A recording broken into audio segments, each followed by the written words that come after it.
I want to be really, really good at what I do, and I just don't need a lot of attention for it. It's more of an inner passion that I have just for myself.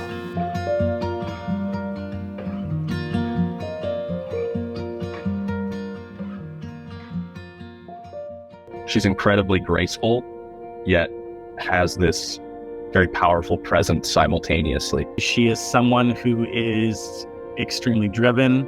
Nothing is too challenging for her. You know, she's driven. She's really driven. She just works harder than kind of everybody else. She's a force to be reckoned with.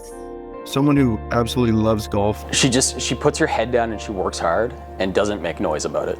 I was a late bloomer, so I started swinging a club a little bit when I was little, but I actually didn't really take it seriously until I was 15. And then from 15, 16, 17, 18, it was something that I did all the time. My brother is 4 years older than me, and he was really, really big into golf, was successful at getting a scholarship to the States to a NCAA Division II school. Well, she's always got to one-up me. I went to a D2 school, she went to a D1 school. I was hearing about all the places he was traveling to, the different states he was going to play golf, the fun he was having with his team. Growing up in a small town, you think about leaving the small town and what's next of the small town. So I started to get the idea in my head, like, oh, maybe that's something I'd like to do because of my older brother. With her brother, they're very, very close and very, very competitive. From the time we teed off until the time we ended, all three of us, including our father, were trying to make sure that we beat each other every single round. The passion that I had for golf through college was a fire inside me. I knew that it was just burning inside of me and it wasn't going anywhere. So it was pretty clear after university that I wasn't ready to do something outside of golf. I did not want to give up golf. I wasn't ready to put my clubs down.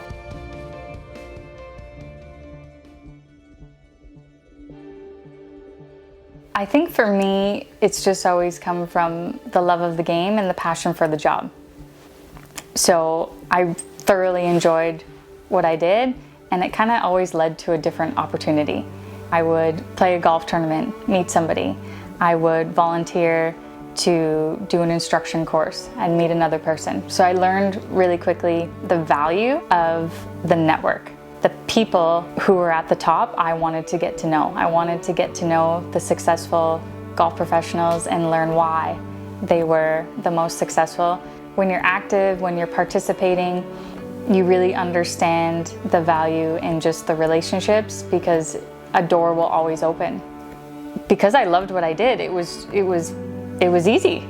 I think that she set a standard for herself that she's convinced herself is fairly normal and doesn't realize how exceptional it is relative to, the average person.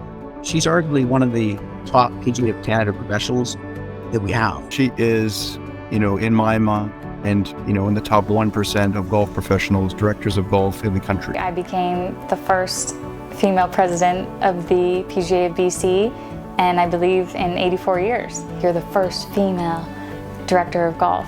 And that was scary. I know it's a big deal for future females, and I understand the importance. The more women we see in these positions, maybe the numbers will continue to grow. Maybe the percentage across the PGA of Canada will increase. So I really, really understand that that's important to acknowledge now. I think I saw it as a negative, like the female golf professional in my mind. I put pressure on myself in that way.